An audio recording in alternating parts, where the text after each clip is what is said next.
Guys, welcome to back to What If Vegeta Went to Earth, and we are currently on part 7. Who Hokalele Loo. We're finally at a very interesting point of for this What If, and trust me, I can guarantee you that this part is probably going to be interesting for some right reasons and whatnot. So yeah, Uh, for your those who have not caught up yet, I would highly recommend you would go back and watch it on the channel that I have in the playlist. So yeah, but for a brief summary, in the last parts that we have covered so far, let's see, Yoko and wait, no, Vegeta and Bulma met, went on a journey to collect the 7 Dragon Balls. Happened, and yeah, everything turned out to counter from here. And the last part from this point is that we've got to see Piccolo, the Demon King Piccolo, by the ways. He is back, and I will admit the last time I have pulled back in my punch for a darker ending, but for this part, I am not going to pull back in my punches. Whatever happens, happens. And it's the bottom line. And what do I mean by pulling back my punches? Well, sit back and enjoy part 7 of What If Vegeta Went to Earth. Part 7.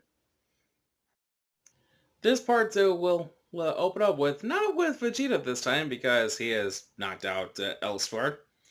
And this part opens up with back at Kami House. So with Vegeta's friends now waking up to, well, Bulma freaking out because Vegeta's disappeared and she has no idea where he could have gone.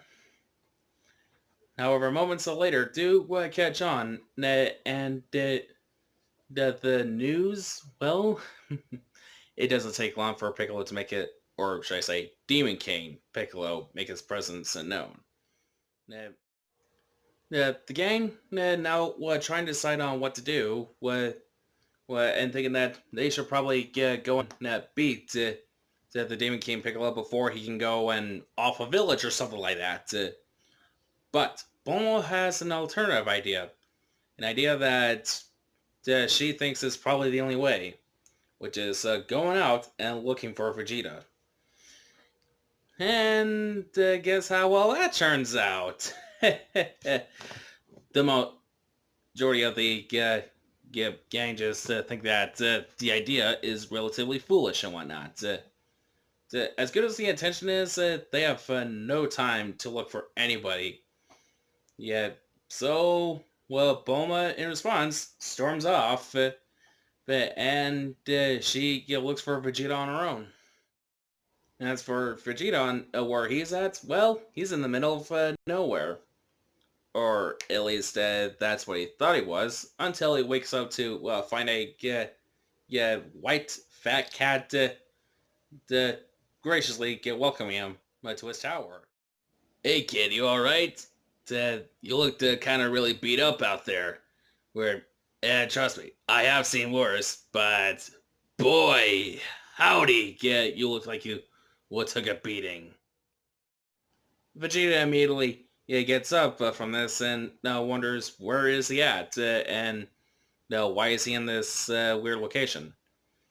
Uh, the white cat, on the other hand, just tells him that, oh, you're on my you're on my tower.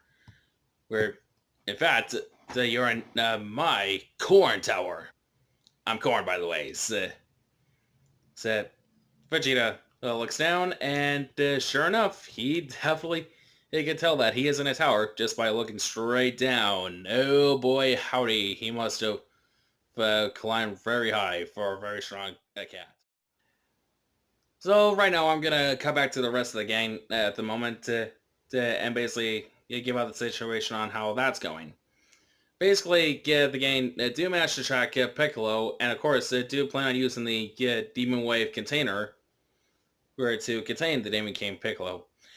However, where Piccolo, or should I say, the Demon King, was more than ready for it because he wasn't going to let to just random warriors to just come out of nowhere and surprise attack him. No, no, no, no, no.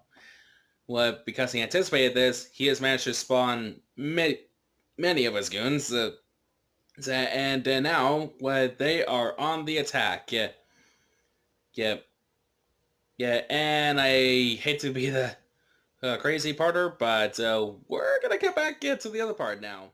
But so going back to Vegeta for a moment. I apologize. This is weirdly written. So Vegeta, is obviously telling Korn that he needs to get back down there because there is something very, very evil down there. Right. Korn lets him know that he knows, and that he's willing to give him a boost if he's so willing to pay for the price. Pay what kind of price exactly? The price of basically agonizing pain. All you have to do is just drink this water, I guess. Basically, what Korn is telling Vegeta to drink is the Ultra Divine Water. And what this Ultra Divine Water is that it'll put you through a lot of pain. But at the same time, it will help boost your power. Supposedly. I guess. But, Vegeta's like, fine, if this will make me stronger, then please, give me all of it. The little cat. First, my name's Korn, and second, your funeral, buddy. If you would drink all of this, and if you die, that's not on me. No. Not on me, kiddo. Yeah, Vegeta drinks the Ultra Divine water while now keeping in mind that since he's doing this, he's doing this because he just needs to get stronger. For all that reason. So as he drinks it, he then feels his gut wrenching up, and he is in agony. Yet, and eventually, he passes out from the whole effects of the ultra divine water. Now Korn is just hoping that he will wake up. Meanwhile, finally cutting back rightfully, because again, this story is written a little weird. The rest of the gang, minus Bulma, we're now dealing with the goons of the Demon King Piccolo. And we're handling them as good as can go. But it goes even more smoother knowing that they've got the likes of Broly on their side. And this keeps going on and on until, all the warriors present there are worn out as they can get. The Demon King descends upon them, congratulating them for lasting as long as they did.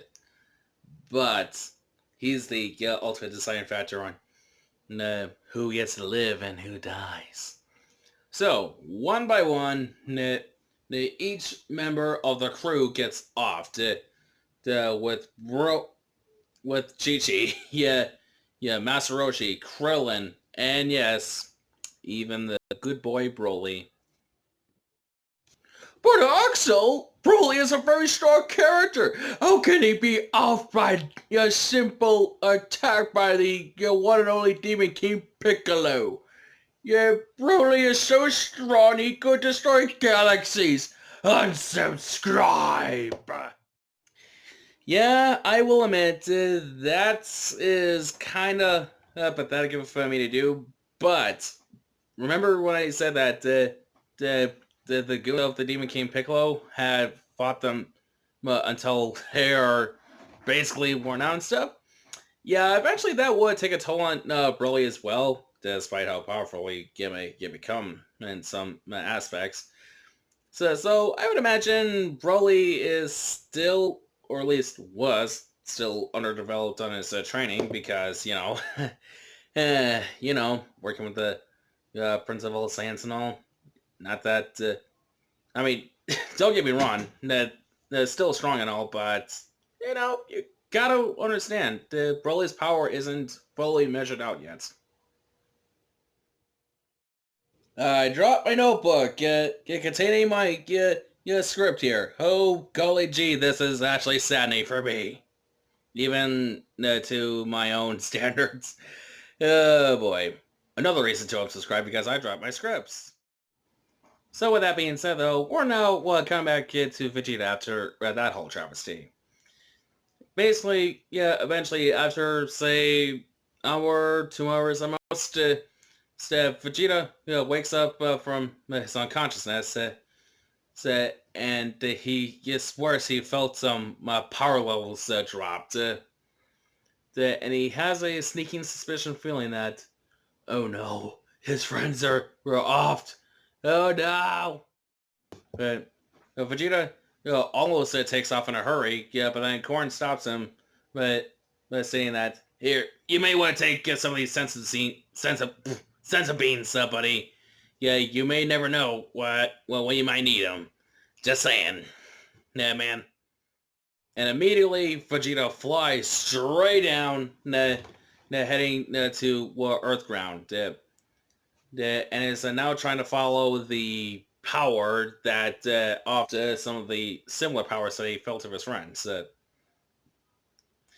In the meantime of flying, however, he comes across Bulma flying around trying to find him. And eventually decides to land for a little bit of a meeting.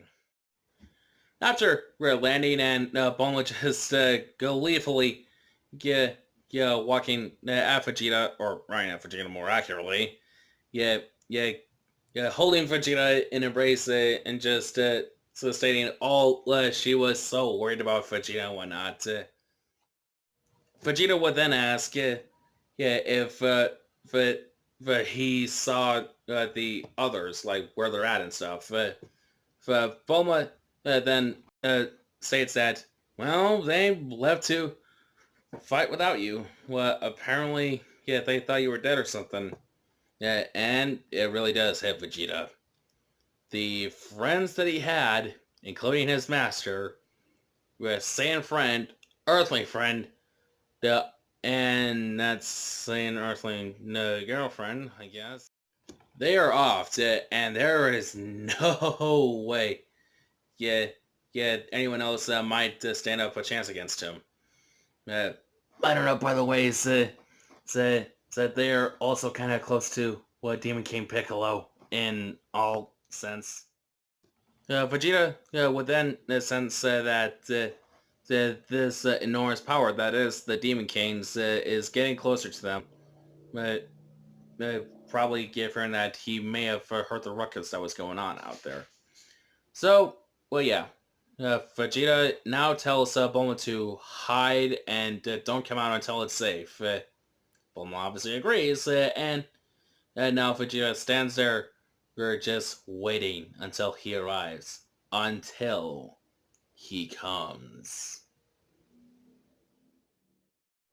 So, you refuse to die, you pathetic earthling? And here I thought some earthlings were very pathetic.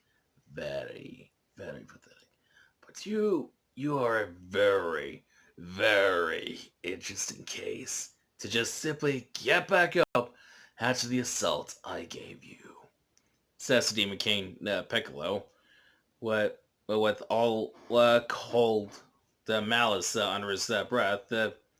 Vegeta wastes no time getting to a stance and is getting ready to possibly get into the biggest fight in his teenage years of all time, which is basically him versus something that he has obviously never, ever, ever, ever encountered before. Something that is very unearthly. The two fighters duke it out, and of course, so no punches are being pulled and whatnot. The Demon King and Vegeta, or I may as well just say Princess Saiyans, Saiyan Prince or whatever. Yeah, that's stupid. The two fighters are going at it like it is nobody's business. And of course, this does make a very, very, very well fun fight as it is. As two colossal, well, I guess you could say somewhat evil power, I I mean, if you were to judge Vegeta's morality at this point, then again, I don't think his morality is anywhere evil at this point. Yeah, yeah, and of course the fight goes on. So what? Well, but one of the few things that Vegeta has noticed right off the bat is that this Demon King, he can regenerate it and whatnot. And some of his attacks are actually being proven rather fruitless. So if Vegeta is starting to come up with ideas that he may need to take action of, but he has no idea what he should try or what can he do. Well, as he is starting to sweat slightly profusely, given a bit of a run for his money, I guess. That is until Bulma then decides to walk in and basically spout, "You will not get away with this." And just like so, Bulma goes up, slaps the Demon King in the face, so only to have the Demon King slap her back, or at least give her a bigger slap, but knocking her to the ground, and is now concentrating energy beam. Vegeta, on the other hand, seeing this, and he just explodes. And he then stares into the sky. Yeah, he then sees the moon, and he lets the Great Ape form take hold, and he then transforms into the Great Ape like the proud Saiyan that he is. At least as part of one that can be when using the Great Ape form, anyways. And then sees this and is definitely not aiming his hand at the Bulma anymore. Instead, is using that arm to aim at the new Great Ape Vegeta, and is now shooting blast at him until Vegeta had enough, charges at him, and everything that the Demon King Piccolo tries to throw at him, it just gets nowhere. Where the Demon King is starting to look like he has met his match. And eventually, in secret, and also when Vegeta's not looking, by the way, which would be a surprise given those huge eyes. So yeah, without any moment left to waste, and with the open opportunity that was given, the Demon King spouts out one last egg. And in his mind, that egg will be his reincarnation. And yep, like I just said, Vegeta doesn't see it, so therefore, where he has no reason to go ham everywhere else. So, and eventually, the very exhausted Demon King, the tides have turned, and the King is off with a huge mouth. Wait, not mouth. A huge Kame! Kame! Ah! Therefore, also ending the Demon King forever. Or at least, for now, anyways. Hee hee hee hee hee. Yeah, so, some time passes, Bulma wakes up, Vegeta's coming out of his Great Ape form, and yeah, everything goes back to being somewhat normal. And Vegeta is raising his fist held high in victory, because he has won against possibly one of the biggest villains that he's faced so far. Although, despite being exhausted, he still notices that Korn has made a return. Well, that's fast, I guess you could say. Anyway, so Korn then tells Vegeta that he's got a way to help improve his training, because Korn could tell that Vegeta, even after he does win this battle, he's gonna want some more training. And correct he was, Vegeta almost takes up the offer with no second thought. Until he does notice that Bulma does look a little distressed a bit. Vegeta basically just tells Korn, hold that thought. And goes off to talk to Bulma. Hey Bulma, what's up? You look a little down. No, that says the good old demon. Like, I mean, Prince of Saiyans. Bulma then just retorts so with the usual, "Why are you so obsessed with training so much? At this point, I thought you died. That that I thought I lost you, and yet this is what you continuously do.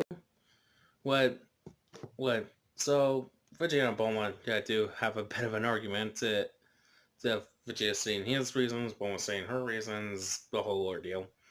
Eventually, it does boil down to Bulma realizing that this is what Vegeta's meant to do. And he's been doing that the entirety, of the majority that he has been around her in some many ways. And knowing that this is probably the only way that he's gonna be able, she's gonna be able to stay with Vegeta, regardless. She's just agrees that, albeit a bit reluctantly, if anything. That word's been tossed around a lot, and I'm not sure if I should keep using it. To, anyway, so what both Vegeta and Bulma go up to the lookout to that Korin told them to go to. Well, where the one and only Kami lives at. That, by the way, he does tell him about the appearance of Kami, and that he does look like Piccolo, just to not cause any panic or problems or whatnot. In the next 3 years, so Vegeta has been training all very hardly at to, to well, training, dealing, or at least handling everything that Popo, or Mr. Popo, and Kami had to dish out on him. But, and obviously improving pretty much almost tenfold, if I would dare say. And at this point, I don't think it's possible for me to figure out what his power level is at this point, because, well, let's not kid ourselves, his power level definitely skyrocketed in a lot of ways. So let's not kid about it. Heck, it even turned out pretty well too for Bulma as well, because in the 3 years that they've been together at the tower, where Bulma and Vegeta, they finally get married, and the wedding is also beautiful, like how any wedding should be, I guess. So no regards to it. To to heck, to top off for this big amount of happiness. So before we get to the World Martial Arts Tournament that we supposedly would take off to, after the 3 years, so Bulma is 8 months pregnant. So yeah, Vegeta's gonna be dad in less than a month. The at least according to how I pictured it, so would go anyways, as far as I know. So the day comes for the martial arts tournament. Vegeta knows that there is another Piccolo out there, and Vegeta has gotta get put a stop to him before he causes destruction and mayhem, because that's what the original anime supposedly had him for, I guess. So for Vegeta, things have gone pretty darn smooth. Passing the preliminaries, quarters, and semis, all the way up to the finals, where he then deals with Piccolo. Yeah, and in this fight, he has vowed to not use the Great Ape form like he did the last time. Uh, because he wants to learn how to fight without using the form, or at least not using it to to at any means at all. Because while what the form is great of having and all, it kind of leaves a bit of a stone sour taste to it in the mouth. If you what kind of remember Vegeta in the anime saying that he really isn't a fan of the form, but he'll use it anyways if he needs to. So yeah, the fight with the Vegeta and Piccolo, it goes about as insane as one can go. But Vegeta going at Piccolo one way, Piccolo got at him in the other way. It is like Vegeta's last fight, a big clash of titans. So, so eventually, though, Piccolo does start playing dirty a bit. To, however, he's going a little too fast for the announcer's eyes. In many cases. So, with that being said, it is quite possibly almost one-sided. That is until Vegeta then starts pulling back a bit. Yeah, and of course, counterattacking. Uh, and basically, at the end of those fights, well, it ends pretty much how it did in the original anime. Except with Goku, we have Vegeta doing the final attack. Yeah, and of course, Vegeta winning the tournament. Hooray! Despite the arena being no totally totaled, if you've seen the original source material, you'll probably get it. the Vegeta is obviously excited that he has finally won his first martial arts tournament, and is finally get it off his chest, and in many cases, he finally found an opponent that he can probably deal with countless times if need be. Yeah, or at least an opponent that can keep him busy whenever where he deems it necessary, I guess. Whichever you look at it. Vegeta obviously gets very Piccolo because he knows that without the Piccolo, there'd be no Kami and we would not have Dragon Balls. So, and this ending will go off for pretty well with Vegeta right after the Soul Ascent with Bulma, celebrating 5 years of peace with just himself, his wife, and his newborn son, Trunks. And this all goes very smooth for 5 solid years until... And that is how we're going to end this video, or whatever, sorry. Holy crap, Haskets, I did not think it would take 7 parts to get through with the entirety of the Dragon Ball part of the series, but holy crap, we did it. I'm not going to lie, it was a challenge, and holy crap, you have no idea how happy I am to finally transition myself from the Dragon Ball part of the story to Dragon Ball Z. Yet, like I've said in the previous videos, I am not against Dragon Ball whatsoever, but holy crap. But it had a lot of things for me to cover, or at least so much so cover. But, however, you may have mentioned that I did not mention that Vegeta and Bulma resurrecting their friends after the attack against Piccolo. Well, that is because they forgot about them. Uh-oh, this might come out to bite them. Then again, I wouldn't be surprised, given what's coming next. But, in any case, so I am finally happy to admit that I am done with the Dragon Ball portion of the story, and I am more than ready to kick things into high gear with the Z portion of the story. And of course, eventually, Dragon Ball Super, as I honestly think that is probably the best part of the Dragon Ball franchise thus far. All other than Z, but pick or choose. So yeah, like I have just said probably a minute ago, I am happy to be done with this part of the series, and I am definitely more than happy to get in the spirit of the Dragon Ball Z part of the series. So yeah, you know what's coming next, and you know you probably want more. So what do? Like the video, subscribe if you haven't, comment what your thoughts are, share this video with your friends for those who like what ifs, and I hope you guys will stick around for the journey. Yeah, so for now, until we meet again next time, this is Axel Stanley signing out. See you guys later.